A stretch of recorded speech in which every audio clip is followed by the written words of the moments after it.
Salut les amis, nous sommes le dimanche 27 octobre. Je voudrais revenir par rapport au Mercosur, où il y en a qui commencent à se réveiller, alors que ça serait temps, puisque ça fait des années que ça dure. Donc à 15 jours de la signature, il y en a qui demandent un référendum. Pour ne pas le citer, le porte-parole de la coordination rurale. Ce même Pérez qui a refusé le débat il y a 2 jours sur Radio Courtoisie, parce qu'il devait débattre avec moi et Philippe Murer sur la sortie de l'Europe. Et vu qu'ils sont en campagne élection chambre, ils ne veulent pas mettre ça sur le tapis. Pourtant, on pourrait bien avoir un référendum et que l'ensemble des Français votent contre, ce qui serait totalement vrai. Je pense que les Français sont contre le Mercosur. Mais ça ne suffirait pas, puisqu'il suffit que 55% des pays membres de la CE qui soient pour et il aura lieu. Donc il est en train de se mettre en place tout doucement. Pourquoi ? Parce que des pays comme l'Italie, l'Espagne, le Portugal, des pays que l'Europe a sauvés, on les a tirés de la misère et en même temps on a enfoncé la France dans la misère.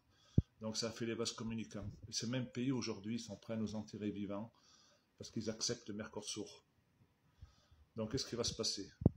Il va se passer que les syndicalistes, les pseudo-syndicalistes, veulent rester dans leur connerie humaine de faire semblant de combattre et de ne pas aller au fond du problème qui est l'Europe.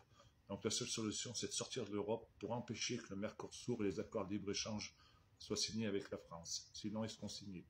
Quoi qu'on en dise, quoi qu'on en fasse. Moi, je trouve que c'est dommage qu'on ne puisse pas débattre tous ensemble, tous les syndicats ensemble, sur même un grand média, peser le pour et le contre. Pourquoi ce fameux Frexit ne doit pas être mis sur la table ? Moi, j'ai des milliers de personnes qui me suivent, qui sont tous d'accord avec ce que je dis par rapport au Frexit. À quand on va mettre ce sujet sur la table pour sauver l'agriculture française et le peuple français ? Parce qu'à ce rythme-là, je doute que le drapeau bleu, blanc, rouge soit encore accroché bien longtemps dans nos mairies, parce que la France n'existera plus. On est à la solde de l'Europe, qu'on le veuille ou non. Donc notre seule issue, c'est d'en sortir. Le peuple français est souverain, il n'a jamais demandé à rentrer dans l'Europe, on y a mis de force, donc on n'a même pas besoin de demander d'en sortir par un référendum. On doit retrouver notre souveraineté naturelle.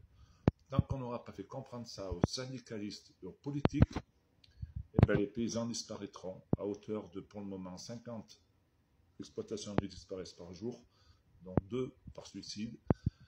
On pourra aller boire des bières et faire cuire des saucisses dans toutes les manifestations qui vont avoir lieu. Ça ne changera rien du tout au problème. La bise.